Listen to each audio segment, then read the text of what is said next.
So, kaya nga sabi ko, well, dati, nung 9 years old ako, natakot pa ako nun dahil syempre bata pa ako. Kala ko, aswang, yung pala. Nakita ko siya sa Alapaap. Yung parang isang ermitan yun. Tapos, sinabi niya, tapos nakita ko yung cane. Parang si Joseph pala yun. Tapos, ginaboy. Tapos, biglang nagkaroon ng fireflies. Yung parang sa mga once upon a time. Hindi naghugis puso yun. Tapos na nagparma si Jesus. So, di ba, kapag nagpakita yung isang tao sa murang edad, so anong iisipin mo? Meaning, you are purity heart, kindness heart, and then, banal ka na tao, divine ka, and then, malinis yung puso mo, wala ka pang kasalanan.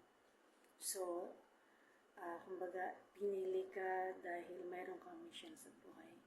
Parang ganun yan. So, para sa akin, big question yan. Dahil hindi ko talaga makalimutan yung part na yun.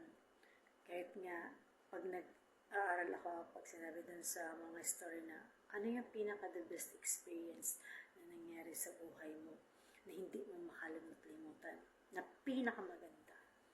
So, yun lagi ang binibida ko. Dahil unforgettable experience yun. Kumbaga, bihira lang yung napili ka ng ganun.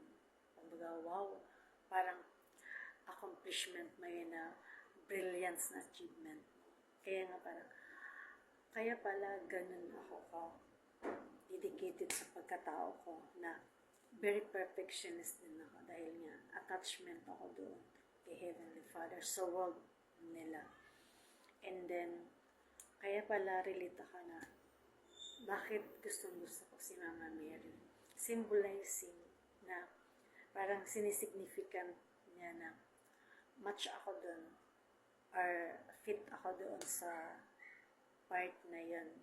Dahil nga, di ba kapag sinabi, Mama Mary, kumbaga, is a Virgin Mary, and then, perfect siya, kaya nga siya yung pinili na maging nanay ni Jesu Cristo. Dahil wala din siyang kasalanan.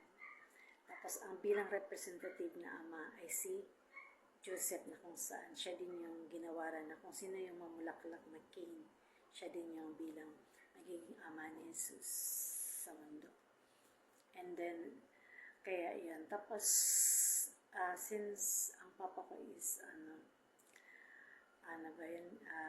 Protestant, tapos, ako, pa-Catholic pa nun. Then, my mom is Catholic devotedly. So, ako yung pinipili nila maging Mama Mary.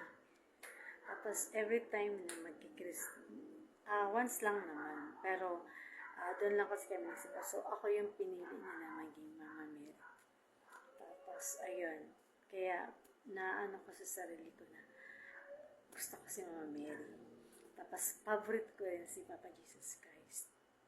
Dahil yun nga, nung nakita ka na, nagpakita sa akin na parang, oh my goodness, parang, ngayon ko lang na-realize na siguro mga college na ako na yun pala ang symbolize na kapag mabait ka na tao, na kindly-hearted ka, tapos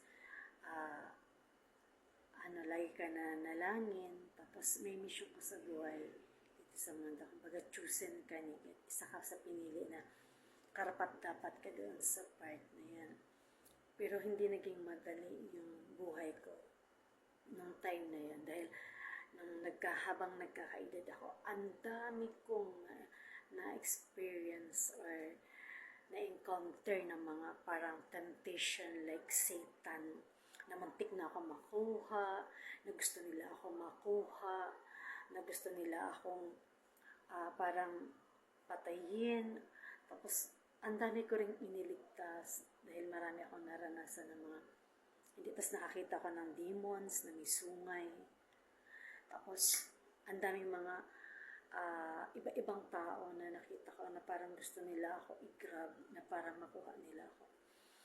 Tapos, may siguro mga 20 times hindi nila tindan hanggang sa naging Mormon ako. In other words, is LDS, na ayaw nila ako mapunta dun sa tunay na kung saan nandito ako ngayon.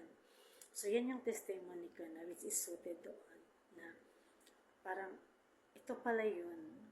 Tapos, naagam-agam ko ng si Kuya Adel na matay yung bishop namin. Na, huy, bakit di